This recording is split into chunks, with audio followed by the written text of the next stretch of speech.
Rightio guys, it's me again. It can mean only one thing. I finished work for the weekend, so it's a little bit earlier finish for me on a Saturday, and I'm quite grateful to that, to be honest, because look, I got cold sores over my lips. I'm absolutely knackered from the weekend. I think I burnt my candle at both ends, and I'm too old to do that kind of stuff. So I'm absolutely shattered. I still haven't recovered from the drive in the early mornings. And what you guys got to understand is I got back home at about 11 o'clock. I think I sat upstairs and then I had to wake up at about 5 o'clock in the morning to bag some more fish to go to my local show. Actually, I done okay there. I'm not quite sure what I won, but I think I won 3 or 4 firsts and a third or something like that. I can't remember. I've got the things, but the show ordered the rosettes too late, so there was nothing really to give out at the show. But I was there to support it, and then went to work on the Tuesday, and after that, then I had to go down and help the boys to break down. So could have done without that, to be honest, because I was absolutely shattered. But obviously, got to put my bit in, hadn't I? So anyway, what's been going on? Suppose you can see a roof above me. So actually last week what I did do is actually got the roof joists on. I'll show you around in a minute. And then last night what I done just before it got dark, and when I'm saying this I'm actually literal. When I put my last polycarb sheet on, it started to skip with rain. And that is no joke, it's no lie, and it's no exaggeration. So let me show you around a little bit. Hang on, this tea's bloody lovely. Right, let me show you around a little bit. So, all my little offcuts here. Yeah, but not too shabby, guys.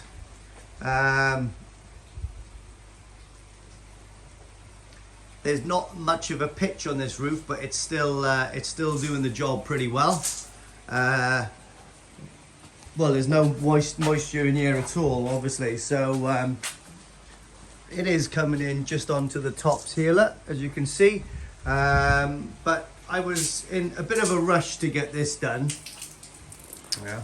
In a bit of a rush to get this done because old Matt, the fiberglass in Sith, from a galaxy far, far away, not too far from now. Is that what you're saying? I can't remember. But anyway, he's been booked. He is coming down very, very soon. So had to get this up and running. Now, ideally, I would have preferred to have finished all my pond, like I stated before. I really wanted to finish the pond. I really wanted to get all the tops on. I really wanted to get all of this tiling done behind me. Just haven't got enough time, guys. So Matt's got 4 big jobs on this month. Mine is, well, one of the biggest. So he was quite keen to come down and get this done when the ambient temperature was bang on. And the ambient temperature will be bang on very soon. So actually, on Monday, he's down with Crafty Koi, so go and check out his channel. He should have a freshly fiberglassed pond. So we are forecast for kind of shitty weather from now on in, kind of. Like, not horrendous weather, but actually raining most days. So to that end of things, I have pulled my finger out, and we've got to get this done. So I got some fascia board to go on the back end of my sister's side there. I've got to cut off the joists, and I've got a white fascia board to totally watertight this section up here to stop the driving rain coming in here. I've still got to trim off the leading edge up here to put guttering in. Let me show you. So that edge that you can see there, that has to be trimmed down so it accepts guttering across there, and then the guttering, I guess, will just lead down that way. But what else have I done around here then, guys? So we've got foundation. That might have been done before.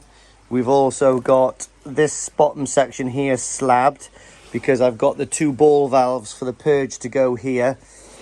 Had a little bit more compo made up, so what I've done is I've just poured that so it's basically gone off.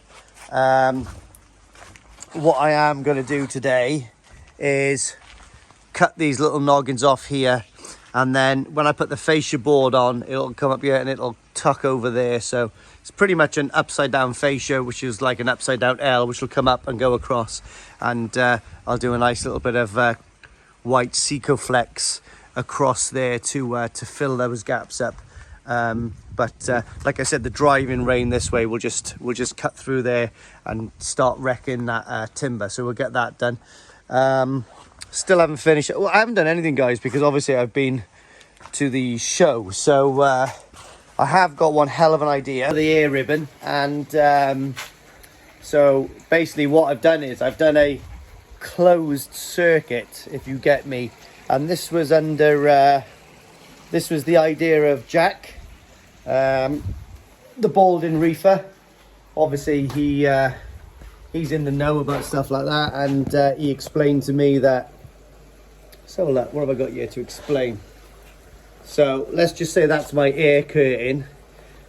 It comes in through here, right? And if you block off that end, what happens is there's loads more bubbles come on this area than that area because it's quite deeply perforated.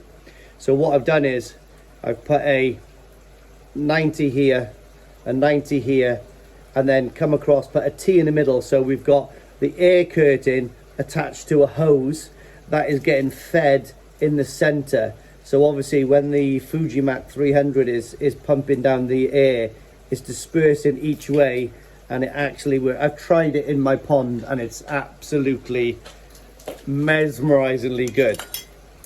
So another thing I've thought about doing is I'm not going to have the 5 meter curtain across the back, even though it would look aesthetically really nice through the 3 meter window. Don't really need that because, you know, we've got the vacuum showers there, which are falling into the water from about 9 inches. This is going to be a nice feature as it is. So what I'm going to do is, because I've got all of the outlets on one wall, I'm going to place the air curtain approximately 18 inches to 2 feet down underneath the water surface. And this has been kind of drummed into me by 1 or 2 people, including Chip from Rastakoi, because he's got an air curtain that he's been using. If I go too low, it's going to cause too much turbulence and it's going to pull up fines from the bottom. And that's what I'm going to do. But how I am going to do it, guys, is I've been thinking, how am I going to do it? How am I going to get it attached so the fish are not going to rub themselves on it and it's not going to be, you know, uncomfortable for the fish? So the air curtain itself is about, I'd say about 1 inch in diameter. Okay, so what I'm going to do is I ordered it right from a website. I'm not going to disclose the website. All the bits have come apart from this pipe I need, which is 1.5 inch pipe, right?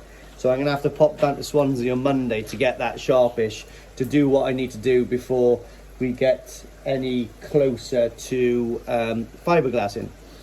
But what I'm going to do is cut the pipe in half long ways. So I've got effectively a half pipe of pipe, if you know what I mean.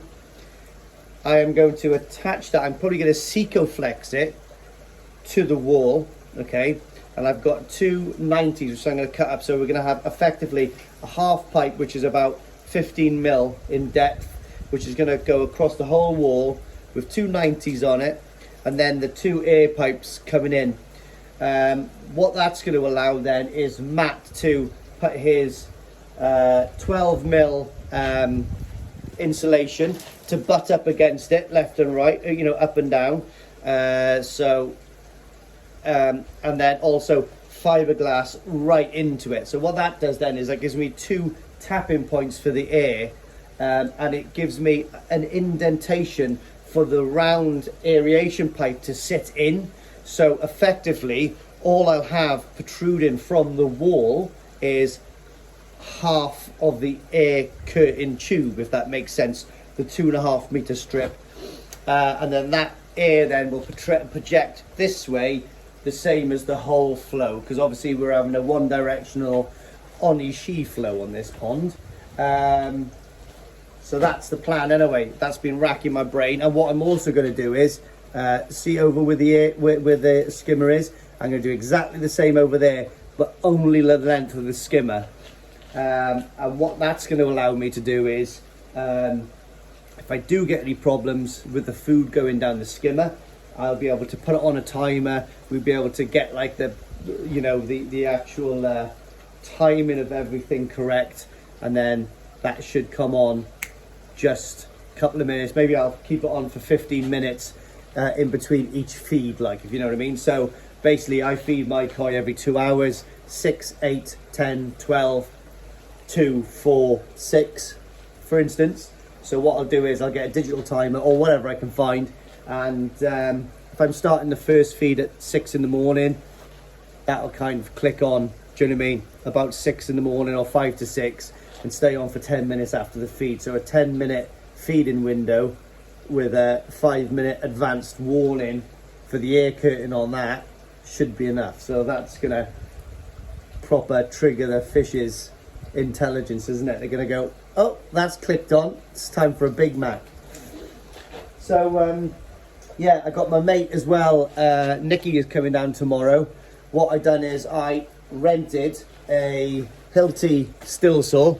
It's 2 brands in one, but a Hilti, you know, like petrol grinder basically, to do the cutting of the wall for the window to go in. So the reason I've rented one, Nikki's got one, but it only cuts about 80 millimeters deep. So this one I've rented for the week. It's only cost me, you know, 20, 30 quid, whatever. It's got a disc on it that actually cuts the depth of like 100 mil, which is exactly what I need. Let me show you. So there we are. That's what you can see. So this now is 100 meters depth, right? But the glass only needs 75 mil. So I've made sure I've got enough depth there. I'll just fill that with Sikoflex. That's not a problem. Well, some sort of sealant. Probably the gold label stuff, actually. I don't know. I got Sikoflex in my head.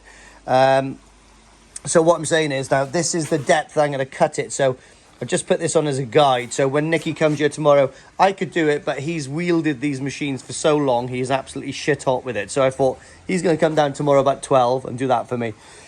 So by the time he's put the grinder in here, and we've done a full depth cut, it will come to there. Do you know what I mean? And then obviously I got a 4-inch grinder, or maybe we'll just do it with the other grinder and we'll just nip down here then. This is a really good guide. We'll nip down here and then that will give me my cutout for the window. What we're also going to do is chamfer this corner off at 95 degrees for the observation part of the window that I've thought of. So that's another bit done, okay? The other thing that I have done actually is I got my two backy showers up there, which is really cool. My good friend, old stainless steel Carl. So if you can remember the shelf where the backy shower is sitting on, I'm not particularly worried about, because this slate is absolutely, it's not even slate, it's Indian sandstone. It's absolutely solid, okay? Obviously, it's super tough and it's brittle. If I hit that with a hammer, it would break.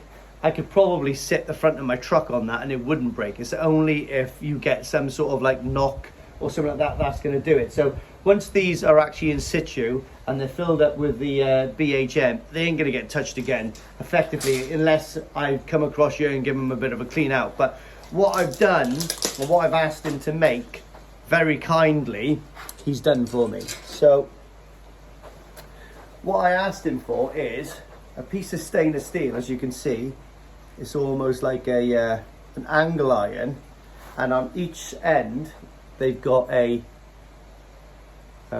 small ring. So effectively what happens here is, I am actually going to use Sikoflex this time. So I'm going to give this a lovely bead of Sikoflex, okay? So I can get, you know, this to bond a little bit to the under edge of this Indian sandstone. So that fits lovely across there, okay? So obviously I've got a ring on each side now. That fits perfect underneath there. It does actually a few things. So what that does is, if any fish manage to jump that high, which it's 9 inches, 8 inches off the surface, this is a lovely rounded edge. So they're not gonna harm themselves at all on that. And also what it allows me to do is, luckily I've got some stainless steel 316 braided wire already. I think it's like 6 mil with all like the crimps and everything. So that'll attach from here up to one of the beams up there. So just gives it a little bit more support, and yeah, don't know, might even get some climbing plants on it in the future. Look at that, look like Scott in the Antarctic. It looks like I've had a real hard time in Norway. But anyway, just to let you know, I am an Arctic ski and survival instructor. Kind of. Done the course. Haven't instructed or survived anything really, but got the tick in the box. So, so that's that. Let me show you what I've done to replace all the BHN in there in my little pump house. Whoosh! Let's have a little walk around here then. So then, here we are. Fish have been feeding like crazy because I can see water splashed everywhere. So that's my temporary fix, guys. It's working absolutely fantastic. So yeah, it's a couple of clear boxes I had in the garage. All I done is I drilled a load of holes on the bottom. Had these obviously anyway. A good friend called Aaron gave me those from Bristol, Barry, and pretty much just bastardized this to go across there. You know, well, does what it says on the tin. I think it's working quite well, and that will just stay in situ for now and work like a good one. So that's keeping that all alive. And I'll tell you what else is thriving, guys. What is that? Yeah, hallelujah. Give it a dip. Put it back there. So that's that. Haven't really looked in this for a while. But all the water parameters are fine. Don't look at the TDS. There's salt in there at the moment. And I'm down to about 20 degrees. So it was ambient temperature for the show, brought all the koi down. So what I've done is I've decided to leave it at 20 degrees for now. You know, they're okay. If anything, it's doing the sumi good. Koi are doing well in there. Those chags are growing. Bit of food. There we are. Absolutely bonkers, guys. Again, my favourite pond today. My favourite pond. They are absolutely growing ferociously there. Like I said, one of the Hoshkin Kawakus that won, I think, a first or a second in the show. Well, first, second or third, I can't remember, in the show. Was up to 30.5 cm. I got it off exclusively at 15 or 60 cm. So this grow and show is finished now, and I actually came second. Someone actually got another one up to 38 cm, which is phenomenal. But so that was nice. I had a free 2 kilogram sack of sake floating for that. It's fantastic. Cheers, the boys from Exclusively. You're very kind. Right, guys, another amazing thing as well is Carl actually cut out this out of stainless steel for me. I gave him a drawing which I thought would work in his CAD machine. It did. He had to, you know, convert it into the CAD program, which took him a little while. But look at that, all cut out of stainless steel. So that's going to be mounted on the back wall with some illumination behind it as well. And what I've got in here, you can just see the scribed line around there. That is going to be painted red for my little YouTube symbol. So I'm buzzing about that. Thank you very much, Carl, again. Right, so what I'm going to do now is I'm going to crack on with some jobs. Like I said, Matt's inbound, so we've got to crack on. Make hay when the when the sun's shining, kind of. But all the koi have settled in very good. They're all fine. I'm in two minds to do a PP and a fluke treatment, because I have seen a few of them flashing over the last week, but they seem to be okay at the moment. So, but guys, honestly, I've got a load of these fish I've got to offload. So what I'm definitely going to do is bowl up a few and show you guys what I've got, because like I said, I do have to get rid of one or two. I don't want to, but I might have to. Guys, never rains, it pours. Looks like old James the Koi Whisperer isn't the only one with ship pipe problems. Basically, this is where my purges is going to be. So I thought I'd take out that, and I've investigated down here, and that bend is broken there. So what I'm going to have to do is, you can see it's sort of taking some sediment away, like making a little sinkhole there. So what I'll do tomorrow, after Nikki's here, is I'll see if I can fix that somehow. Not quite sure how yet. It's all working fine. It's just literally a little split by there, you know, where it should just bend into there's a U-bend, and then there's the main channel that runs all the way underneath the ground here.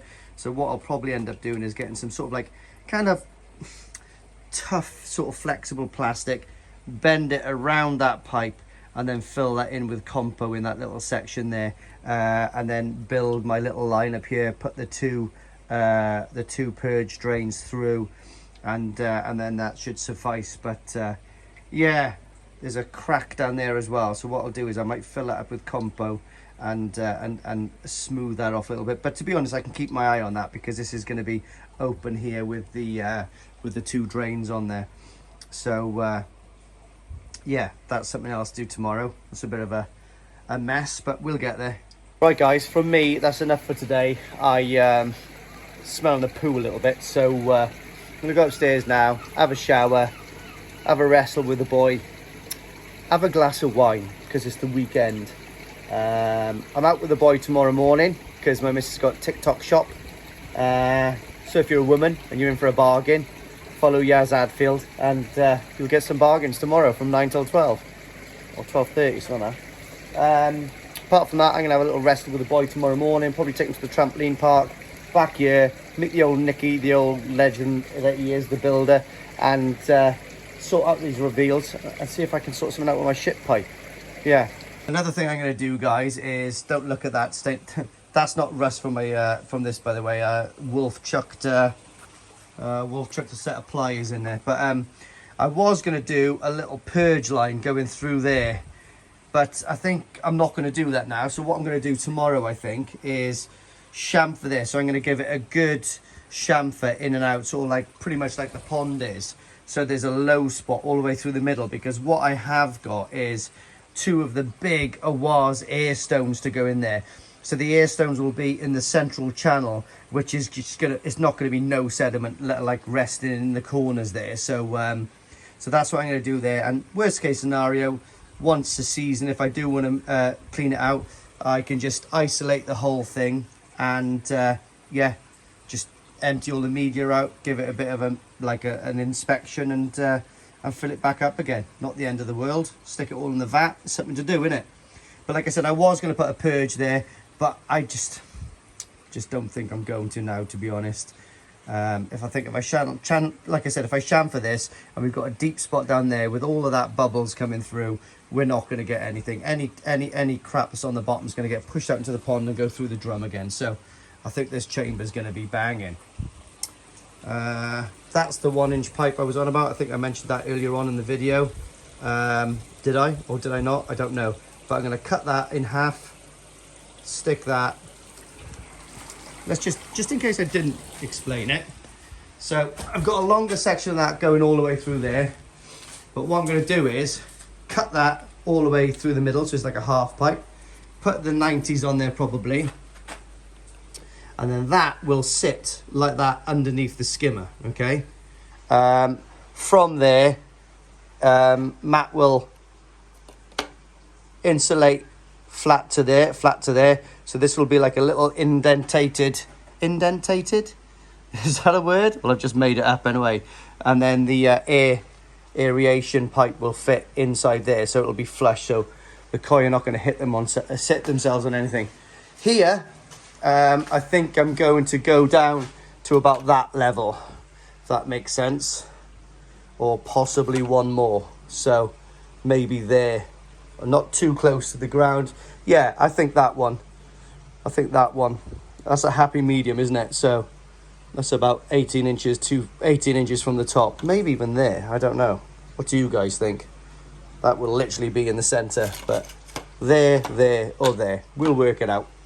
Anyway, until tomorrow. Smelling of crap. You can get upstairs, have a quick shower. Mrs. is up there. Can I say hello, Yaz? I've just been through your iPad. Who's Sandra? Who? Sandra, hiya. Yeah, I've just been sifting through your scat. How do you know it was mine? Because it smelt like you. I'm coming in for a shower. Can I have a glass of wine? Thanks, bye. See you in the next one.